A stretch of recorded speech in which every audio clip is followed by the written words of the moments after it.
Hello, everyone. Welcome. My name is Ruth Hevelone. I am with PDA in North America, and I'm so excited to be welcoming our friend Laura Hellfeld. And I'll go ahead and let her give an introduction, and we're going to then jump into talking about your questions about PDA and toileting.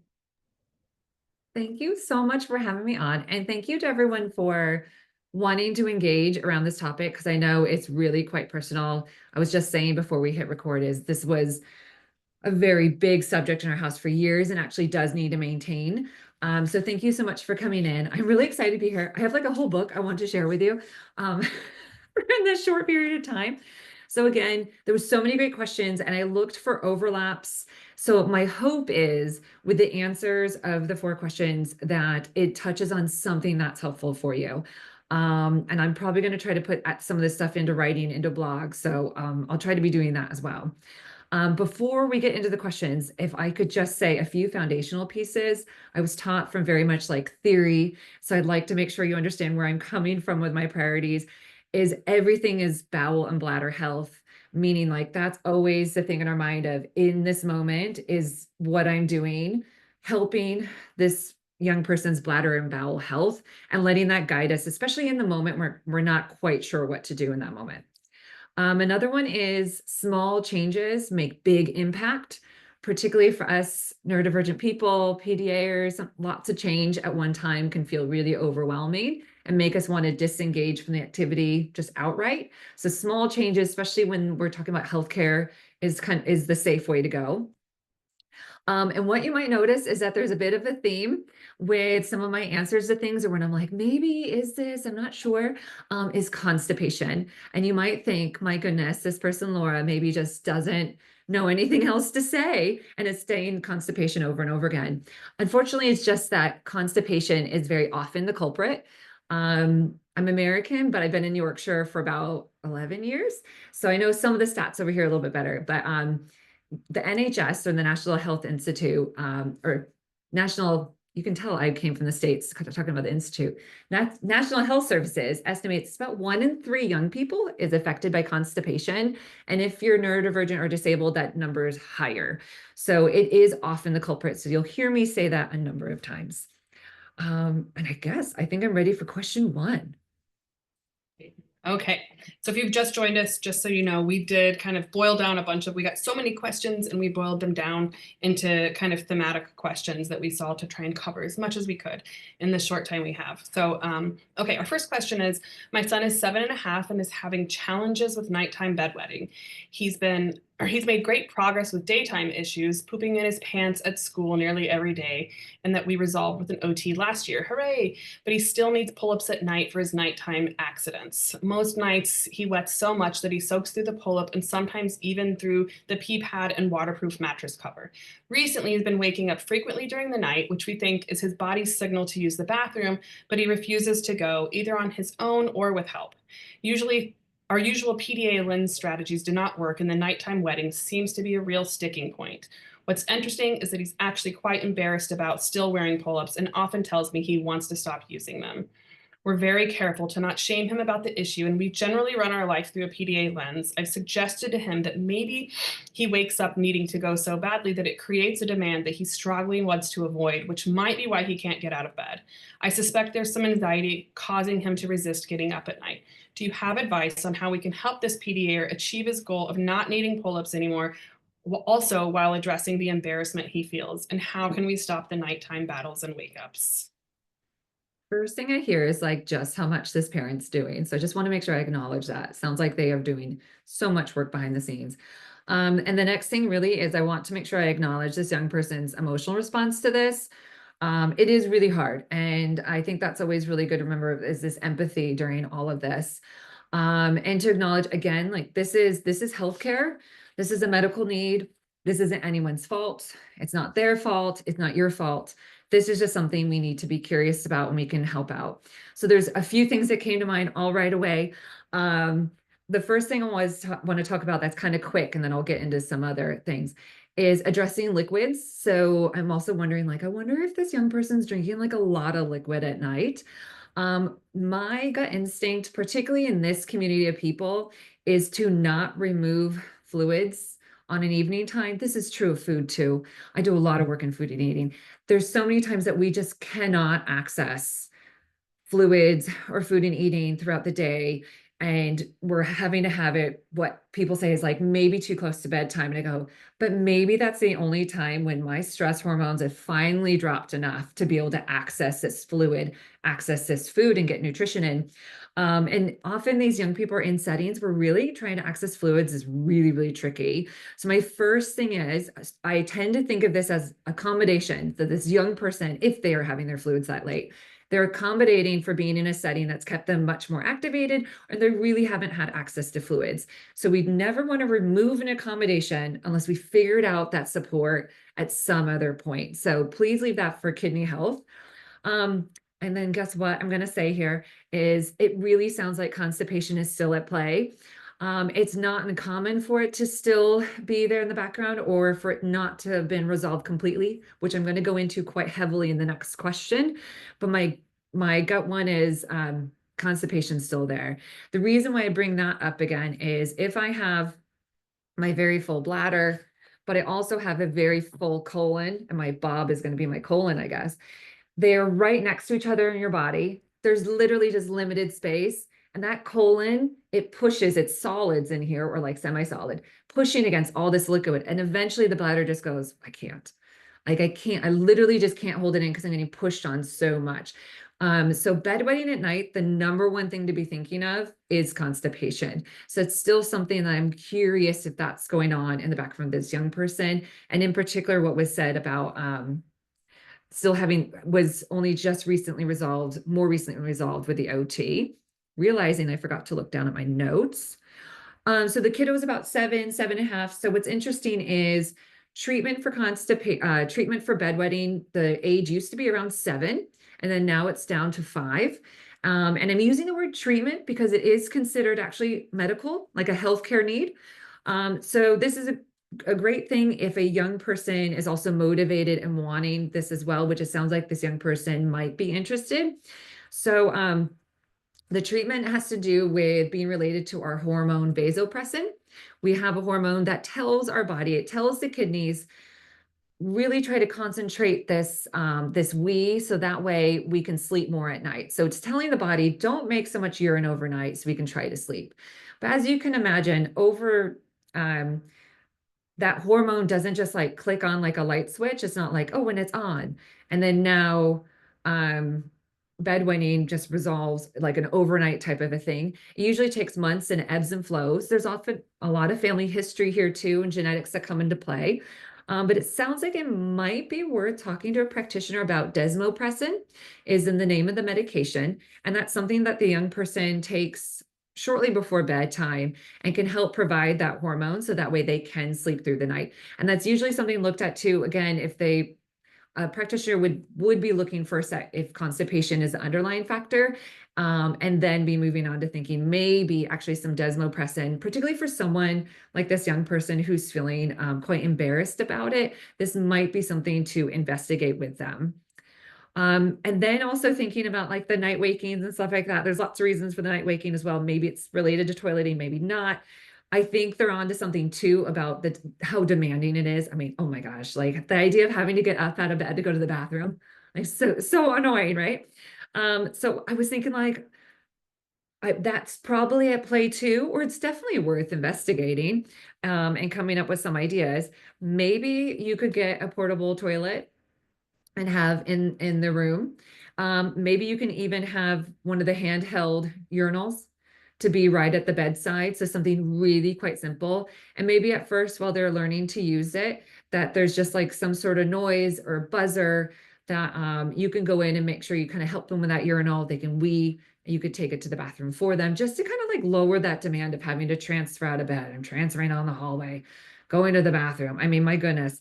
Also, my brain went into So being PDA, like the whole fantasy and role play, I mean, isn't this what like really fancy rich people used to do? Is like had that really beautiful like ceramic bowl, and like use that at night. So like maybe your young person is some lord or baron and like they have their Wii urinal all night. Like why not? I'm all about that. My younger one's a mini me, so we are always in figuring out what roles we are playing in order to get through self-care. Let's see, next page. Okay. And then the other kind of things that are on my like, not the top of the list, but I want to make sure I say, so a lot of those night wakes again, curious if this kiddo's got low blood sugar, so maybe a snack before bed as well while they're having some of those fluids. And then of course, wondering if someone's waking up with some worries and anxiety. So just making sure we're finding time to make connection and sharing those worries before we go to bed. So overall for my like if I were to give a short list of things, I would really want investigation still for constipation, potential discussions with practitioner for desmopressin, for the bedwetting, and understanding that actually it's treated as a medical condition, and continue what they're doing. It sounds like this parent's doing a really amazing job, having really just like neutral and affirming responses to bedwetting, which is great because that will help prevent them from trying to hold on to that wee or poo. And then if you can, adding in the ridiculous and the fun along the way to help with reducing shame. That was such an awesome, thorough answer. Thank you, Laura, for being so prepared. Okay, our next question, and again, if you've just joined us, we've kind of pulled a bunch of questions and grabbed some that kind of overlap with other topics people had. So our next question is not necessarily a question, but a request for tips. My son is 5.5 with autism, PDA, and ADHD. He holds his urine until the very last minute and usually pees a lake in the bathroom floor the minute he gets his underwear down. He also holds his bowel movements and he's chronically constipated. He was taking Miralax and is now on X-Lax. There's been a lot of blood with bowel movements, so we recently doubled the dose. And now he's trying to hold it, but he's not as successful. For example, he dirtied his underpants at school. He will not clean himself after a bowel movement, and at home he lets a parent wipe him, but at school he refuses the help. There's a lot of stuff going on with this young person. So I'm so glad they message in. So maybe I say something that can be helpful. They already mentioned it in this question, constipation. I mean, even before the sentence of he's chronically constipated, immediately with that whole thing of like barely getting into the bathroom, when you hear like that's a very telltale of constipation. I'll go into a little bit with my answer why, of people who are literally like just having to fly to the bathroom, constipation or like overactive bladder. But there's that thing of, I had friends say like, it's like, she's not going to make it to the toilet until the poo is flying out of her butt. And I'm like, okay, like those type of visuals usually are a telltale again of constipation. So I wanted to dive into constipation a little bit. So going a little bit away from this person specifically, but just to give some ideas around it. There's just so many myths around what constipation is.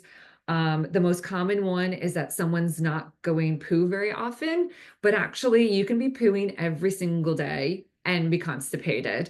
Typically, because that's what's caused by what it normally is like what's called soiling.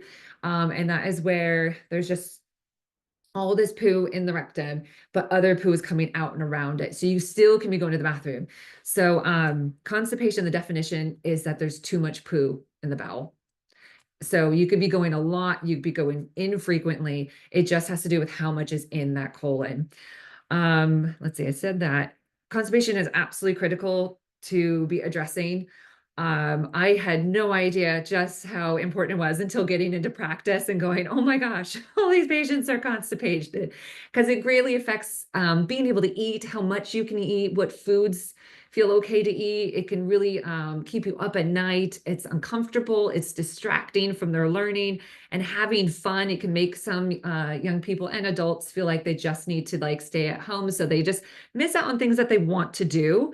So I'm going to talk about the guidelines with the typical first line medication, because I see this. I want to be careful with my words. I get really frustrated hearing that the practitioners are not providing the right education to the parents because that's who I mainly see, where they say like, I had no idea we should have been doing that step. And you think it was critical. So I want to say it here because I'm curious if this is in play here with this question, with this family. So the guidelines are you usually start with macrogol medication, which is a sachet, it looks like a powder, and you mix that with water. And what that medication is it's meant to be drunk, just like if you were having some fluids. But the molecules, once the water mixes with the medication, it becomes big, too big to pass through your intestine. So what it's meant to do is just add more fluid into that colon where all the extra poop is, and either soften it, lubricate it, add bulk to get it out of you. So, but it's two-step, and the two steps are absolutely critical. There's what's called a disimpaction time. So you're on a dose that is meant to just get it out of there, get that extra poop out of there.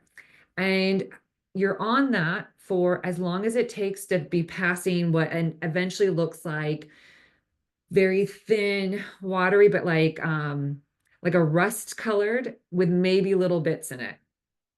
And then that needs to happen to let you know that it's fully out. And then it's the maintenance dose after that. So that's the second step, is the maintenance dose. And that dose is usually at a lower dose than that disimpaction one. And then that needs to maintain for quite a while. And that's one of the issues too, is stopping too soon or never having gone on a maintenance. But that maintenance is really critical, because unfortunately, the type of tissue that's in your colon, when it gets really stretched from being constipated, it takes a really long time to heal. And if we don't keep protecting it during that healing time, it's really easy to continue to get constipated over and over and over again.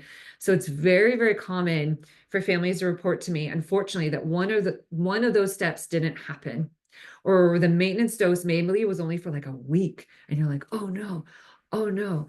And it's like super inconvenient. No one wants to be on these things. As you can imagine, if you're on medication to make you just like go, go, go, you might get cramping and bloating and you have extra gas. Like, it's not a fun time. And even on the maintenance dose, it's yet another thing you have to do. Yet it's another demand. And that's always very, very difficult. And that's something we need to be really, really mindful of, how we work with a person to do this effectively. But I can't say enough of making sure that Um, go ahead. could you repeat the name of it? I didn't catch Oh, it. Someone else so mentioned they're it. called macrogols. So I'll write it in the chat, but it's MACROGOL. Yeah, macrogols. So they're a type of laxative that's more based off of like creating that extra fluid and extra lubrication to go through. It sounds like this kid was on that with the Miralax, but they're also on X-Lax. So this kid then is on the X-Lax, is a stimulant that's meant to get the actual, I'm doing this, it's like peristalsis, the intestines to actually be moving more to get the poop out that way. So it's a different mechanism of action. Both of those, knowing someone is on these, I would be expecting them to have accidents very regularly. It's very common during particularly disimpaction dose for people to need to take time off of school. And it's a medical issue. It's a totally valid reason to do so. Obviously, it's very difficult to manage that. But you can imagine it's like when people get colonoscopies, like you need to be near the bathroom. You need to be near the bathroom. During the maintenance dose, it's very variable how people feel and do. There's lots of kids I help support at school where we just need to make sure the school is really understanding of what this kid is needing.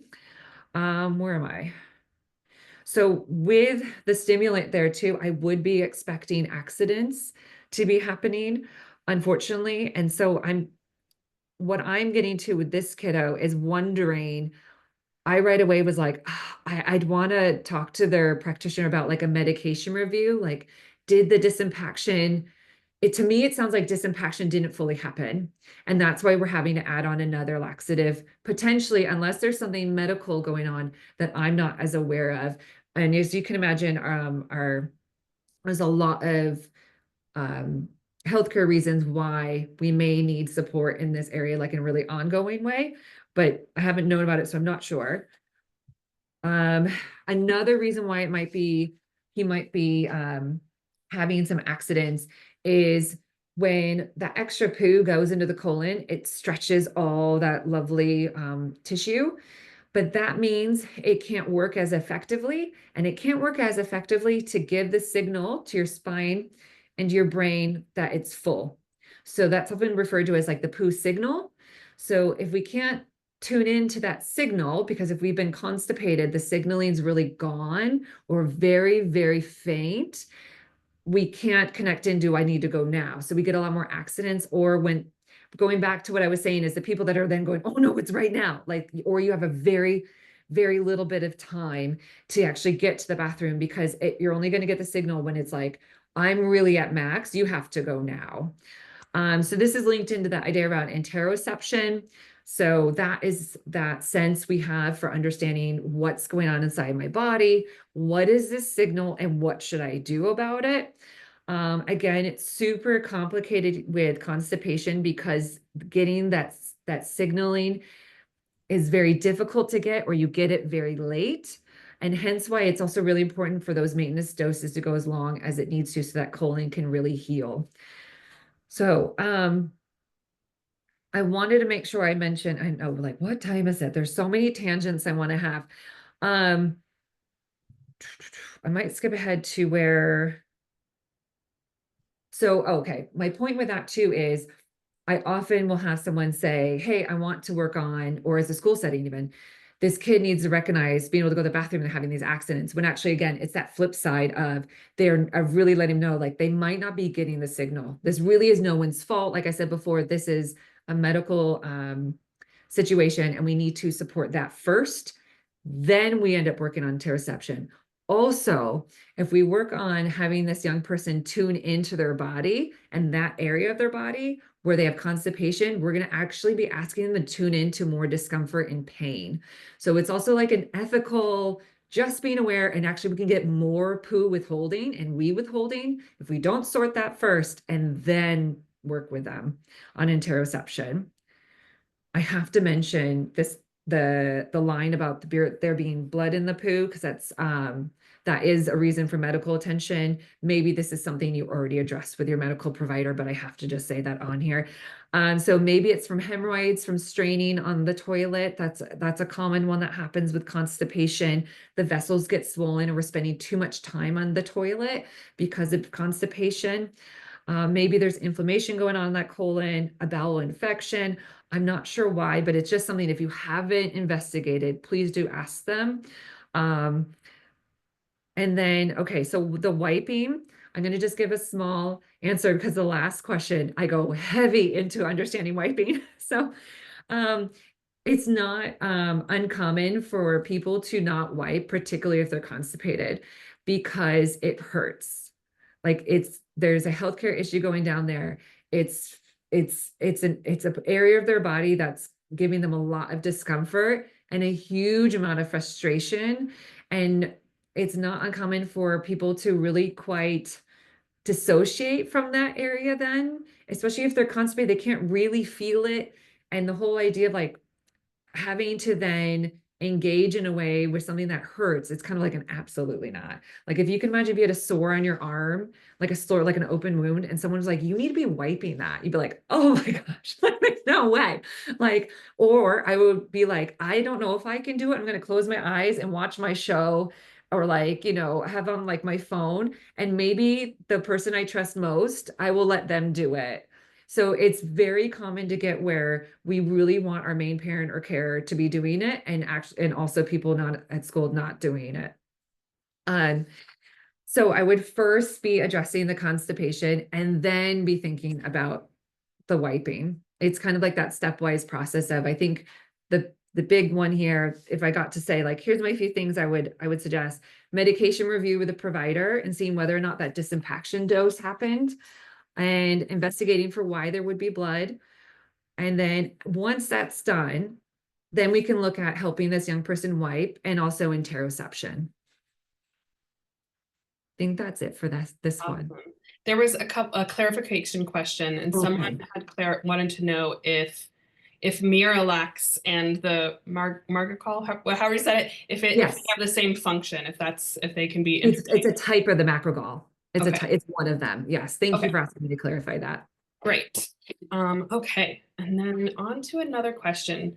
So we have an 8-year-old ADHD PDA, and the question is, they say that they are able to urinate outside of a pull-up, but is unable to do a bowel movement outside of a pull-up. We've tried desensitization, behaviorism before we knew about PDA, meeting with specialists, and then currently low demand parenting, which includes not shaming or making any fuss about changing him. We've been doing that for over 2 years, though, without seeing any change. Will it always be like this? Is there anything else we should try? I really appreciate this question. I was waiting to read one of these in the list because it is really, really common. It's a common issue, particularly for young people at the beginning of using a toilet. It's like they get maybe a little excited or start and then go, "Ooh, this is a huge change." Or often it happens with transitioning into like nurseries or new primary schools, even secondary schools. Because again, it's like a whole new big setting, and trying to access those toilets can be really, really difficult to where we end up getting a pattern back to, I think I'm gonna just go back to what I found really safe and comfortable. It's also really common to happen after someone's gotten poorly. Um, Maybe an illness, diarrhea, maybe really painful poo, negative memories in the bathroom. So as you can imagine, one of the culprits of this one again is constipation is a huge one here. Particularly if they're feeling discomfort and they know it takes a really long time on the toilet, that I want to say nappy because of where I live, but or the diaper feels so much more comfortable to do, right? And it's kind of in your own time. You can kind of go where you feel most comfortable. So it's the idea of typically someone's looking for comfort. People are really clever, including our young people. They are very clever at figuring out what feels safer, what feels more comfortable. So then it's really looking at it going, okay, so how can I make that toileting space more safe, more comfortable over time? So again, it's really stepwise. Going from pooing and nappy to pooing on toilet needs to be really broken down for lots of people. The most important thing here, the most important thing here is in that moment is we say yes, because that's someone that needs to go now. And like now, right now is not the time. We want to make sure that it doesn't create like a moment of like, oh, between us and where it feels like we're not on the same team. And we want to make sure they don't accidentally start withholding even more. And if constipation wasn't there, we don't want to accidentally cause that. So we don't refuse in that moment. If you have been, because I know there's some programs that are out there that are like, make sure you stop them and have them change. And you're thinking, oh my gosh, I can't imagine doing that even myself, how I could stop myself when I really needed to go. So if you have been doing that because you didn't know better, that's okay. It takes time then for them to kind of relearn this trust. Sounds like they've been doing that already. Um, but as you can imagine, I really want to understand the physical part of it of I'm wondering again, if constipation is there a UTI? We don't tend to see that quite as much, but at the same time, because that's pain and uncomfortable, and again, maybe someone then just wants to make their everything else as comfortable as humanly possible. So about making it really, really stepwise. What can help when they're ready is for the safety and comfort, but also helping reduce how demanding it is, again, to go to the bathroom, is that idea of what if we make it really, really stepwise? So what if they're going in a nappy behind the chair? What if we bring like a portable toilet to where they are? And then maybe that portable toilet just kind of slowly makes its way. And maybe they sit on that. And maybe they have their tablet there, their book there, whatever it is. And then all that stuff can so get going. It can also be really helpful to store any of your cleaning supplies and any of those diapers, anything like that in the bathroom setting. And then that way they just kind of it gets normalized that, oh, we go in here, we get our things in here, we get clean in here. Sometimes the bathrooms are small, so you might end up actually putting like a pad or mat out in the hallway, but that's the space that we want to associate it with. And then we can kind of stepwise do it. So it might be that we help them get that nappy or diaper on in the bathroom and they leave the bathroom at first, but they just get it normalized, like, but it started here, they might go on. And then we kind of stepwise maybe, okay, maybe the next step would be that you would take a tab off and help me with, and eventually, um, or sorry, take a tab off and then I'll help with cleaning. But maybe the next time, actually, eventually, maybe you'll even sit on the toilet with the diaper on. And then maybe we start tipping it into the toilet and just making it really, really slow. Because along the way, I think you'll learn a lot of things. We end up seeing that a lot of times someone just, again, really wants connection, really maybe you sitting there. Maybe again, there's just certain toys they want, and those can kind of flow with us to that spot, making it just really slow, really mindful. And that way, when we learn things along the way, those become really like life skill. And that becomes like in just your kit of things that you know that this person wants. What am I forgetting to say? Another thing that could be helpful is we know warm water really initiates needing to go to the bathroom. So it could be that we try to make a pattern of being in the bath and then sitting on toilet after being in the shower, sitting on the toilet. Or again, maybe it's shower, bath, whatever it is, warm water. And maybe it's that portable toilet that's behind the couch that they like to go. And then eventually we kind of bring it closer and closer and closer. So it's always just really stepwise. I think, and oh, I wanted to say this thing too, is it sounds like they had introduced the toilet and they're doing the wheeze there sometimes. But what I was working with a family a couple weeks ago where again, it reminded me of that kid is so clever, and how like we put boxes around certain things and it's like, okay, this is now my routine. This is now my routine, or this is how I do it. The idea of going back to do the poos in the toilet had just come off his radar. Like it was one of those things of like, and we've just forgotten to almost introduce it again. Like it became just like, oh yeah, that's right. Like I hadn't even thought about that. I thought I only read there and did this again. So it was just that idea of like, sometimes we might just go from the beginning again and going, oh yeah, we'll make sure that they understand that this can be for them again too. Let me see, what else do I have? Oh, and then my last things to say really are on once we get closer into that bathroom area is being really aware of the environment in there and how sensory it is in these bathrooms. And really thinking from their point of view, getting down on their level, like even physically, and being like, what do they see? What do they hear? What do they smell? Even good smells. I often walk in because bathrooms are small spaces, and if things have been washed, that have like a strong detergent, I find that like, well, I don't care for that. Are we thinking about making sure that they can feel really safe and secure on the toilet? I'm going to go into that quite a lot in the last question. But the idea of we want people to come in and rest in the restroom. That is when the side of our nervous system can really kick on that actually releases everything. So are there grab bars? If I'm holding on to something, I'm more likely to stay there. Do I have maybe even a cushion behind me or a towel that it's okay if it gets dirty, it doesn't matter. Do I need the lights on bright in here? Do I hear cars going by that window? Really thinking about that environment. And again, really collaborating with them if they would like, having their own soaps, having their own cleansing wipes, and just thinking what in this room could be changed for them. Maybe something's in here is preventing, because pooing takes out longer. You can kind of get away with weeing of like running in and running out. But if the environment's like too much and for a poo, you're like, absolutely not. Like, no, that's too long. I need 20 minutes. That's not happening. That's All super right. I think I'm helpful. done with Yeah. that one. Yeah, that was super helpful. And I'm so glad you addressed some of that sensory stuff at the end of there because someone had asked questions in the comments about Okay. that. So that was Well, good. perfect. Yeah. Okay, our last question that we're going to take today is my 9-year-old PDA daughter refuses to wipe after a bowel movement. She will sit and wait until a parent is available to assist her. I feel you on that. When only urinating, she will wipe. However, it is not thorough as she frequently has a rash and we need to put cream on it. We've tried to explain the process by breaking it down, attempting hand over hand, and have offered different wipes and even installed a bidet, but she will not use it. When out at camp or when she was at school, she will not use the toilet, and if she feels she will need to, she refuses to go out. Can you please share next steps to assist us on this?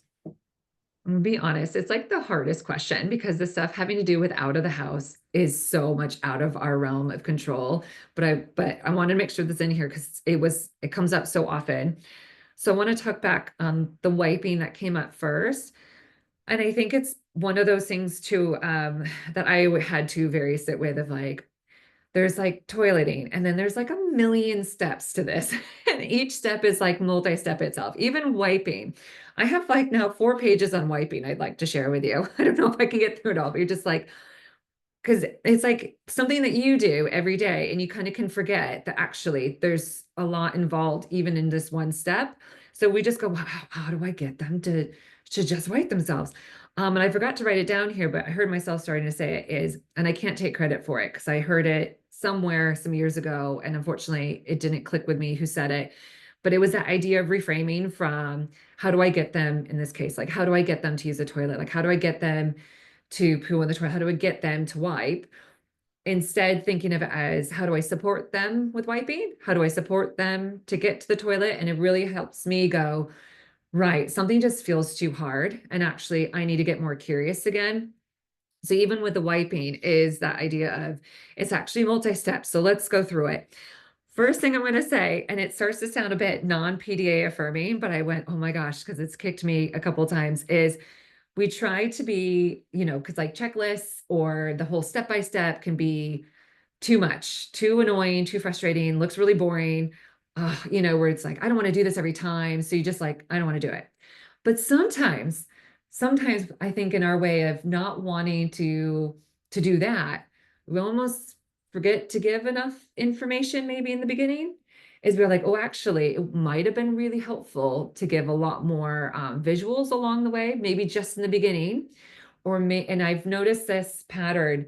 Um, I think a lot of us pediatrics want to do a lot more of the role modeling. It seems like then there's aren't these things around them to remind them, but actually trying to learn, if we picture ourselves like in a bathroom, like a small bathroom, I have one like really small bathroom, and trying to help someone with wiping, it feels like I'm over their body, like it's all cramped in, and then I'm trying to explain it, and you kind of go, actually, this person might really need to learn it in the whole different context and watch a video about it. And I know they're a PDA, but actually we have to remember that if we don't give enough information, we can get really, really anxious of not being able to picture the whole process. And we'll just say no, like, because I don't know what the expectation is. I don't really understand what it's supposed to look like at the end. And I'll go, nope, I'm just not doing it at all. So it's just kind of that idea of being curious of, maybe this is someone that needs to look at it again, like checking out some videos or pictures, or us role modeling with her clothes on in the family room, like with the chair, again, make things ridiculous. I mean, this is poo and wee, why not?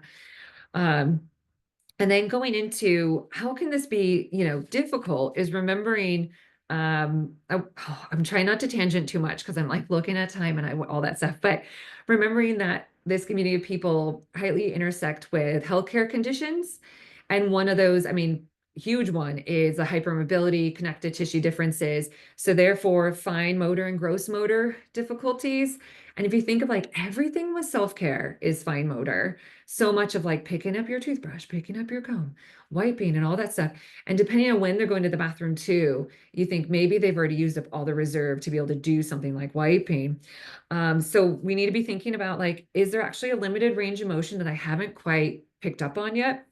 Um, Maybe it's struggling actually holding, gripping, pulling toilet paper itself, like that fine motor. Maybe it's that difficulty of wiping requires you to like lean forward, somehow be doing this with my arm, somehow be doing this and like only in one way. So something to be really mindful of their core strength. Maybe that's where we need to start, is actually thinking like putty, like, and thinking of building up their fingers, build up their hands, build up their shoulders. And then of course, sensory wise, could be like, it sounds like this person already went through like some really awesome things. Like it doesn't always have to just be the regular toilet paper. What if it's some cloth with some water on there? What if it's some wipes? No matter what the wipes say, do not put them down the toilet. So it's just thinking of like, what else could we give them a little bit of a different tactile sensation? And then there's even executive functioning issues of like, this was more for in our house was like, when do I even start wiping? Remembering the sequences, because it's wipe, check it, throw it, get more toilet paper. So again, one of those times where for some people putting up a little like flow chart would be great next to them, some pictures, be like, here's your steps. With PDAs, it's like, but maybe they needed it just in the beginning, or like a little reminder, or maybe make a song with it. We do a lot of singing. And if it's to Metallica, then it's usually accepted. So maybe there's like a little song you could do, or you have some really weird robot way of being like, hey, we check it, then we throw, whatever it is, being ridiculous to make sure they get that little bit of information. And then I think it's really important about the emotional and psychological barriers that can come up because of the anxiety of like, This might have touched on with this young person of like the understanding of like, uh, so some of the words used a lot with toileting, and I've been really trying to change it myself. It's like that clean and then, but would then mean unclean. And that can sound a bit triggering. So I've been trying to shift over to the idea of like done wiping, needs more wiping, like really try to make neutral language because we can be so anxious about our own health of like, I'm not clean. Oh my God. Well, I just shouldn't do it. I don't know what I'm even doing down here. So hence why we want someone else to do it for us. So trying to get to that really neutral language is really, really helpful. And then again, I don't know, it was this person, oh, I didn't know if there was anything going on in the past around constipation again, where it sounds like she has some pain there, maybe a rash. So it makes sense that they're thinking, I don't want to be wiping down there right now. So I'd be thinking, if our main priority is that bowel and bladder health, going back to that in this moment, I would want to be supporting with that wiping till that's handled, till that rash goes away, and then going, okay, now let's revisit. What does that mean to be all done with wiping? Let's see, I already said that. So with the physical assistance, one thing I was thinking of is switching from hand over hand, because then that's someone who maybe feels like their autonomy, you know, um, like they can't get away their hand, but actually switching just so they get that movement and actually some muscle memory as well. So you could be doing that. I mentioned the different wipes, so that's good. Ah, a great, I think a really great way of practicing that whole like needs more wiping or done, just leave the bathroom. Just leave the bathroom for a while. Like just leave what you're doing there to be helping and supporting and get back to health. And then just practice, because there's also that idea of like, what even is done wiping? Like, what does that look like? What does that feel like? So it could be on counters and just wiping different materials and eventually getting to the body when they're ready. Maybe there's some lotion and they practice wiping it with whatever wipe that they find okay. Just getting that motion down, getting the idea of like, that's what that feels like when it's all done. That's what I'm looking for. So just practicing that sequencing. And I'm really big on, if this is where it's been really tricky, just leave it. Just like we're getting, because we're probably getting too stressed out even before the next time. So just go to a whole nother area. For that, building some strength is find games, maybe pulling stickers off from their shirts or jumpers or pins. There was a family where they had decided, because PDAers, is they had made little funny post-its that said like kick me and stuff like that on each other, and they were constantly trying to take them off of each other. So obviously know your own family culture and stuff, but I thought that's fantastic. So just that practicing of what's going on behind you, because you can't see when you're doing it. And then some people really do need some more supports. I had mentioned like grab bars. I can't say enough, making sure they have the stools for their feet to be on to feel really, really sturdy. Because if you're leaning over to wipe and your feet are not sturdy on that ground, you're not going to feel safe and comfortable. You're not going to want to wipe. We also want to make sure, like some people do need gripping tools, long wiping aids. If you go on Amazon, you can find all sorts of stuff, for it. And then this one mentioned bidets. I love those and mention those quite a lot because I think they're fantastic. So those can be the ones that sit on top of your toilet and you put a little bit of warm water in it. And then actually that warm water, especially if you have someone who's constipated, actually initiates needing to poop much easier, makes it much more lubricated, reduces pain with going. And then there's holes in the back that you just tip it in. It can just sit there on your toilet. At the same time, you can also get the handheld ones where you're just squirting. And if you're thinking, if I'm approximating to clean, like cleaning this area, like maybe just these portable bidets, and then those can go with you out of the house. What else am I on? I think we're moving towards out of the house stuff. Last thing I'm wiping. Some people do much better if they just stand up. And sometimes that's a revelation. And also getting mirrors to help them, especially if there's the anxiety about like, I don't know when I'm done, is really just thinking of let's like have it look just really different. All right. Oh, and also some of like the menstruation pants can be really helpful when we're still learning like around wiping, because they can really absorb extra moisture. And again, just helping someone during that time while they're learning. Oh, the questions for out of the house. I'm always like, oh, because there's so much that we can't control. Often public toilets are not maintained. It's incredibly frustrating. I don't know about where you are, but the ones where we're supposed to be able to use the radar keys are all almost out of order, and they can't even get in.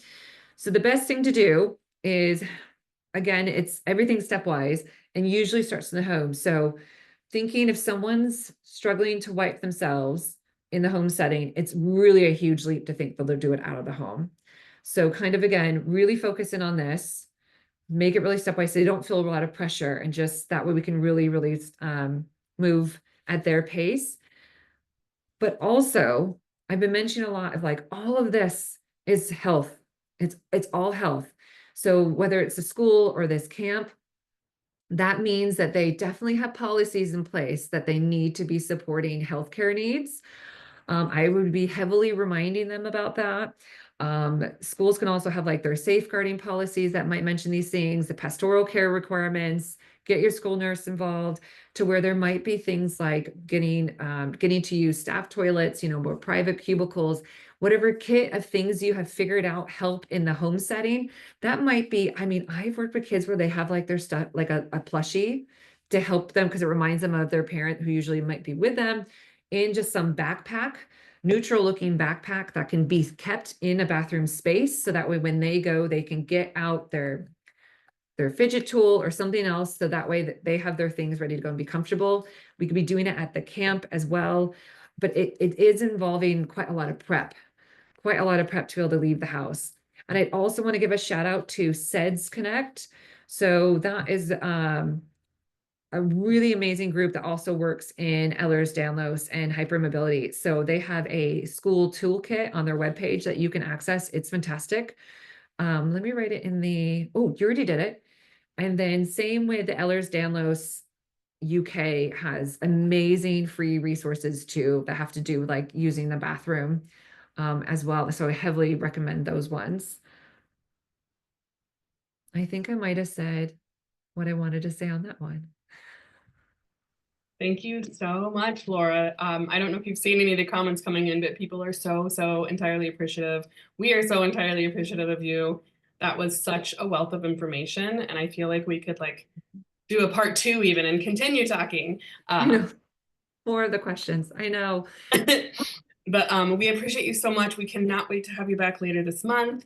And thanks to everybody who joined us today. And yeah, and Laura also frequently writes for our PDA Insights section of the website. I dropped one of the most recent ones she did for us on hygiene. So please follow her, check her out. And the last question I have for you, Laura, is I know you're based in overseas, but are you able to consult with people in the United States or North America if they need consultation? That's kind of you to ask. I've just made the decision that I think I have to put one-to-one consults on hold, Okay.